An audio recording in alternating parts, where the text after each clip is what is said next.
Hey, Mike with Nerd Problems Gaming here, and today's video will be going through our review of Monster Hunter Wilds, so let's get into it.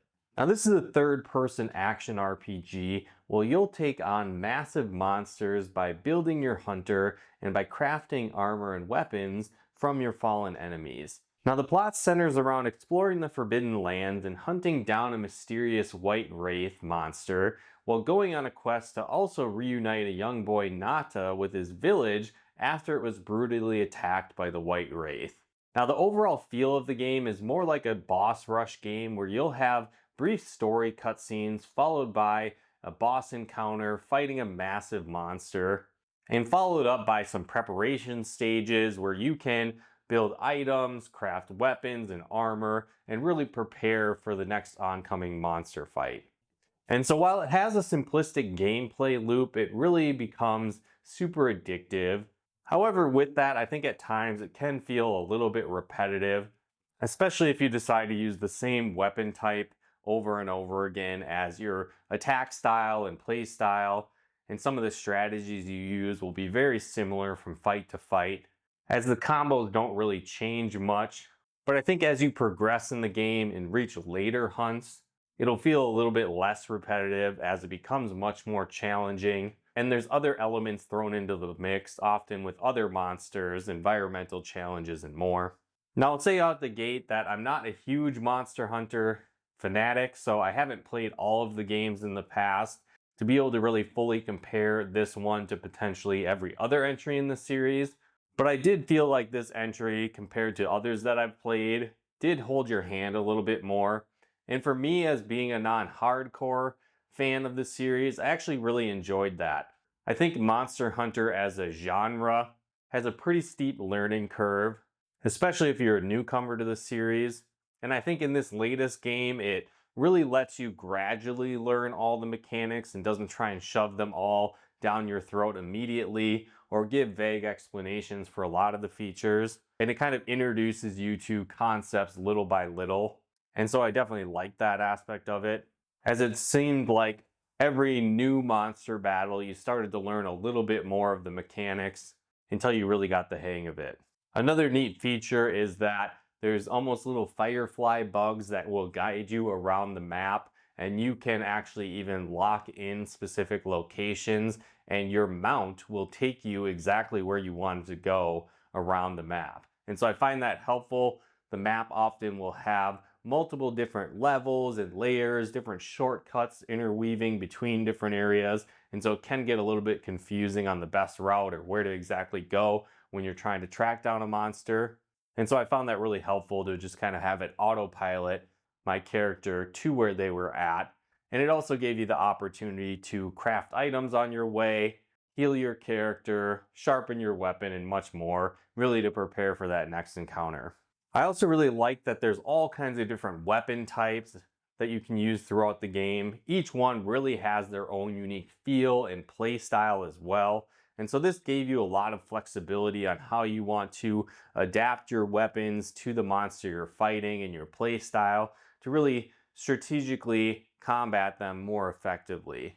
And so I really like that element to it, although I did spend most of my time using the dual blade, as I really enjoyed that style. But at the same time, I think more and more as I continue to play the game and more expansions are released, I'll likely start trying out more and more weapons as I play.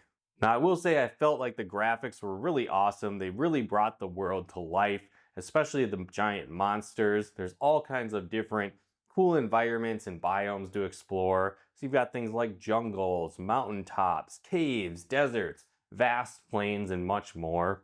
I will say though, one of the things that stood out to me that I don't know if I necessarily enjoy the most is that the game does kind of feel like it has clunky controls to it. I think that's maybe a given for the Monster Hunter series, but it definitely takes some time to get used to, especially if you're a new player.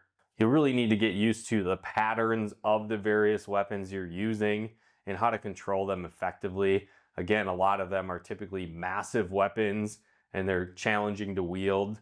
So I guess it has that feel to it. But again, if you're looking for a really fluid action combat feeling, that might not be the case until you really get through your learning curve and learn how to effectively use those weapons.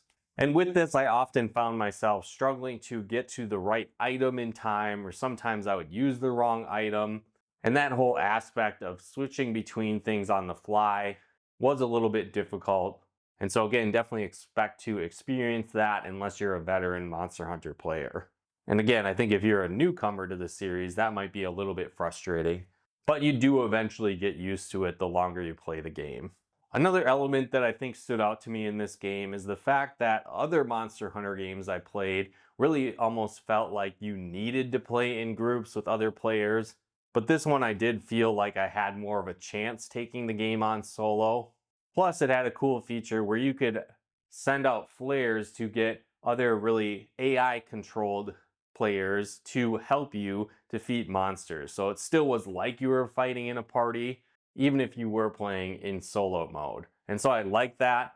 Again, I don't really typically play these kinds of games online very much. And so having that option, if I was in a pinch to call on these other AI controlled characters, was definitely really helpful. And I thought that helped me enjoy the experience a lot more.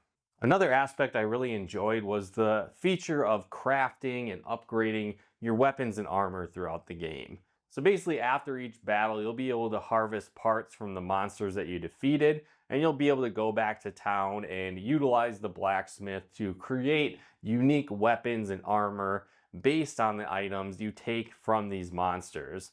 And so that was really cool to always be going back and be able to forge new, cool, and interesting armor types and weapon types for your character. And again, I think when you start off, there's all kinds of them that you'll be able to really craft automatically, but over time, you'll definitely want to be more strategic in the armor types that you're building, how you upgrade them, what weapons you're equipping, and much more. Again, I think it is maybe on the little bit easier side as you start to get started with the game, but as you progress, monsters get more and more challenging, and you'll definitely need to be more strategic with how you build your armor and really equip your character based on strengths and weaknesses of the monsters you're trying to hunt down in your ongoing quest. I also enjoyed the variety of the monster types throughout the game. Again, as you progress, you might see similar types of monsters repeatedly, like giant spider monsters, for example.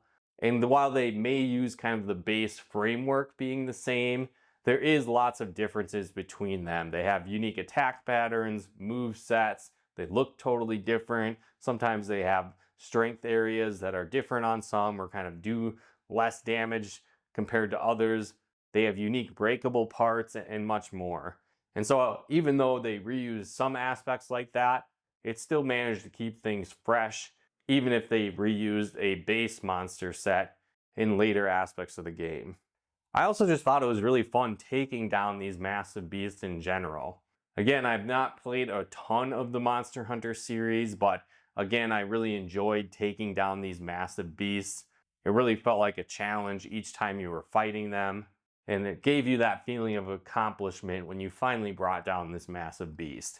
Again, each fight often took anywhere between 15 to 30 minutes and sometimes even longer. So it was definitely really rewarding getting to take one of these major beasts down and knowing that you're going to get all kinds of cool rewards to build new equipment after that as well. But overall, I had a lot of fun with this one. The story was engaging enough to keep you going. The gameplay loop is super addictive.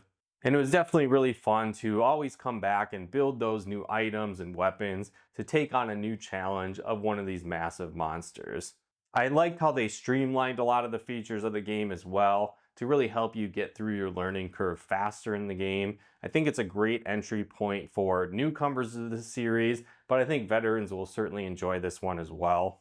But let me know your thoughts in the comments below. Have you played Monster Hunter Wilds yet? Do you feel it's too easy? Do you feel it's too hard? Do you think it's a great entry for new players? Let me know your thoughts in the comments below. And if you like this video, be sure to hit that like button as it really helps out the channel. And another really cool way you can help support the channel is we actually partnered with a game store, Nutmeg Games. So if you like board games, Pokemon cards, Magic cards, and more, be sure to head to nutmeggames.com/nerdproblemsgaming and use our promo code nerdproblemsgaming at checkout. You'll get 10% off your order and help support the channel at the same time. So if you want to take advantage of those great deals, be sure to head there as well. And if you haven't done so yet, be sure to subscribe and turn on the bell notifications to get the latest updates of new nerd videos we put out. But once again, thanks for tuning in, and we'll talk to you more soon.